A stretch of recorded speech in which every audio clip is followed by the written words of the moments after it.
వాళ్ళు 64 ఉన్నారు, మేము 39 మంది ఉన్నాం, మేము అచ్చోసిన ఆంబోతుల్లాకున్నాం, మేము పోడియంలోకి వచ్చి కుస్తీలు కొట్లాడతాం.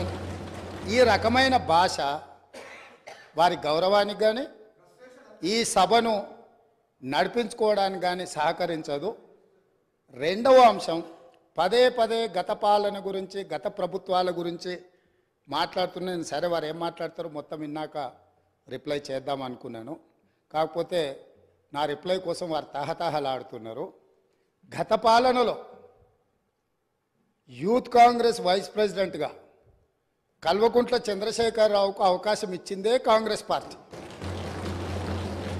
సింగిల్ విండో డైరెక్టర్గా ఎన్నికల్లో పోటీ చేయడానికి ఇస్తే కాంగ్రెస్ పార్టీ తరఫున నిలబడి ఓడిపోయిందే చంద్రశేఖరరావు. గత పాలనలో ఎంపీగా గెలిపించిందే కాంగ్రెస్ పార్టీ. గత పాలనలో షిప్పింగ్ మినిస్టర్ ఇచ్చిందే కాంగ్రెస్ పార్టీ. ఆ తర్వాత కార్మిక శాఖ మంత్రి ఇచ్చిందే కాంగ్రెస్ పార్టీ. అంతెందుకు ఇక్కడ సభ్యుడు ఉన్నాడు, వారు కూడా వారి కుటుంబ సభ్యులే. ఎమ్మెల్యే కాకుండానే మంత్రిని చేసి తర్వాత ఎమ్మెల్యేగా ఎన్నిక చేయడానికి సహకరించిందే కాంగ్రెస్ పార్టీ. ఈరోజు వాళ్ళు ఏ పేరైతే వినోద్ అనుకుంటున్నారో ఆ రాజశేఖర రెడ్డి గారే ఆ మంత్రివర్గంలోనే గత ఆర్థిక శాఖ మంత్రి, సిద్దిపేట ఎమ్మెల్యే గారు ఎమ్మెల్యే పదవి లేకుండా మంత్రిగా ప్రమాణ స్వీకారం చేసిండ్రు.